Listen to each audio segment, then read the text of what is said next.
నమస్తే, welcome to plus T Telangana. ఇక రాష్ట్ర వ్యాప్తంగా కూడా బీసీల అంశం మళ్ళీ చర్చకు వచ్చింది.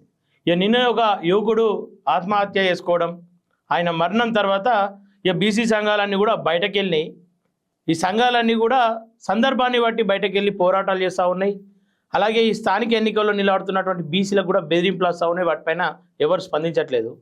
ఇక వాటన్నిటిపైన ఒకసారి మాట్లాడే ప్రయత్నం చేద్దాం. మనతో పాటు సిద్దిపేట షాన్ అని చెప్పేసి అంటారు, చక్రధర్ గౌడ్ గారు మనతో ఉన్నారు. అన్న నమస్తే. నమస్తే అన్న చెప్పండి. ముందుగల్లా మొన్న నైట్ మనం గాంధీకి వెళ్ళాం. సాయి ఈశ్వరాచారి చివరిగా ఆయన చూసిర్రు. అవును, ఒళ్ళంతా కాలిపోయింది. దేనికోసమన్నా త్యాగం దేనికోసం అనుకుంటున్నారు? ఇప్పుడు ఆయన బీసీల గురించి టీవీలో వచ్చేది చూసి చూసి బాగా మదన పడ్డాడు. అంటే ఇవాళ కొత్త కాదైనా ఎప్పటికేలో చూస్తుండు. రేవంత్ రెడ్డి గవర్నమెంట్ 47% అని చెప్పేసి ఎప్పుడైతే 17% మోసం చేసిందో, కేసీఆర్ కంటే దారుణంగా మోసం చేశారు. ఓకే, అది చూసి ఆయన తట్టుకోలేక అలాంటి ప్రయత్నం చేసిండు. కానీ చాలా 97% కాలిపోయిండు ఆయన. అది చాలా బాధాకరం. అది హర్షించదగ్గ విషయం కాదు. ముక్త ఖండంతో దాన్ని ఖండించాలి. అలాంటివి చెయ్యొద్దు ఫస్ట్ ఆఫ్ ఆల్. ఎందుకంటే తెలంగాణ కోసం 1200 మంది చచ్చిపోయారు. కానీ రాజకీయంగానే కదా మళ్ళీ సాధ్యమైంది. ఏదైనా బతికుండి రాజకీయంగా మనం రాజకీయ నాయకుల పైన రాజ్యాంగ పరంగా మనము పనిచేస్తే సాధ్యమవుతుంది. కానీ ఇలాంటి బలిదానాలు ఏమైపోతాయి అంటే మన ఉద్యమాన్ని నీరుగారుస్తాయి తప్ప ఇవి గొప్పగా ఏమి ఉండవని నా ఆలోచన. ఓకే అన్న, ఇక్కడ మీరే అన్నారు వార్తల్లో విని విని విని విని ఆ పోరాటాలను తట్టుకోలేక చివరిగా ఆత్మహత్యనే దీనికి ఒక పరిష్కారం చూపిస్తామని చెప్పి చనిపోయిండు. ఇలా వార్తల్లో సందర్భాన్ని బట్టి ధర్నాలు చేసుకుంటా, అవసరాన్ని బట్టి పోరాటాలు చేసుకుంటా, ప్యాకేజీలు రాగానే సైలెంట్ అయిపోయే నాయకులు ఎక్కువ పెరిగారు. ఇది ఒప్పుకుంటారా ఒప్పుకోరా? ఒప్పుకుంటాను, ఖచ్చితంగా ఒప్పుకుంటాను. అంటే ఇది అంతా బీసీ వల్ల, బీసీ నాయకుల ఫెయిల్యూర్ కదా? ఫెయిల్యూరే. ఇలా సాయి మరణానికి ఇదే బీసీ నాయకులు, అంటే మీరు కావచ్చు, అనేక మంది బీసీ నాయకులే అంటే ఏకతాటి పైన రాకపోవడం.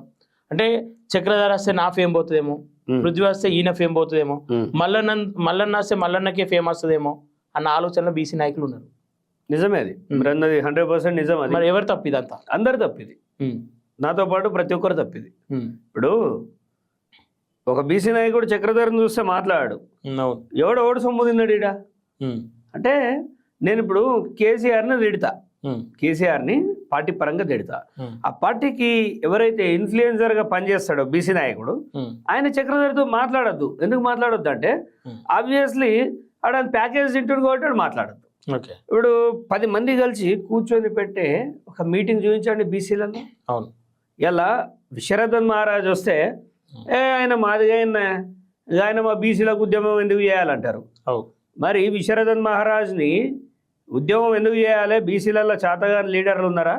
విశ్వరథన్ మహారాజ్ ఎవడు అని అడిగేటోళ్ళకి ఒకటి సూటి సమాధానం ఏంటంటే, ఇదే మాట కవితను అడిగిర్రా? లేదు. ఒక వెలమ, ఆమె ఒక వెలమ. మరి కవిత ఎవరు? మరి కవిత వచ్చి చేస్తుంది కదా. మరి కోదండరాం, ప్రొఫెసర్ కోదండరాం వచ్చి కూర్చున్నాడు. మరి ఆయన ఎవరు? రెడ్డి కదా. మరి ఆయన అంటే మనదాళ్ళ బీసీ ఎస్సీ ఎస్టీలలోనే ఒక ఎస్సీ బిడ్డ వచ్చి నేను మార్గనిర్దేశకంగా నాకున్న జ్ఞానాన్ని మీకు పంచుతా అని చెప్తే ఆయన వద్దంటారు. అంటే సంచులు మూటలు కావాలి. కవిత దగ్గర సంచులు ఉన్నాయి, కాసులు ఉన్నాయి, వెనుక అయ్యి చిన్న బ్యాక్గ్రౌండ్ ఉన్నది. ఆమెను ఏమన్నారు? ప్రొఫెసర్ కోదండరామ్కి గవర్నమెంట్ ఆశిస్తులు ఉన్నాయి, వాళ్ళని ఏమన్నారు? ఏముంది? జ్ఞానం తప్ప విశ్వరథన్ మహారాజ్ దగ్గర ఏం లేదు, ఉత్తి చేతులతో ఉంటాడు. సో ఆయన నచ్చాడు ఒకడికి. కుండ బద్దలు కొట్టినట్టు ప్రతి విషయాన్ని చెప్తుండండి. సో ఐక్యతా లోపం, బీసీ లోపల ఉన్న ఐక్యతా లోపమే ఇవాళ మన ఒక బిడ్డను కోల్పోయినాం. మనం అందరం ఏకతాటిపై ఉండి రేవంత్ రెడ్డిని ఎదిరిస్తే ప్రజలకు ఒక ధైర్యం వచ్చేది. ఏమని? రైటే, మా వాళ్ళు కొట్లాడుతూ ఇలా కావద్దు రేపు వస్తుందనే నమ్మకం ఉండాలి. ఆ నమ్మకం ఇచ్చే నాయకుడు ఎక్కడున్నాడు? అసలు బీసీ ఉద్యమానికి నాయకుడు అవ్వడం ప్రశ్నిస్తుంది.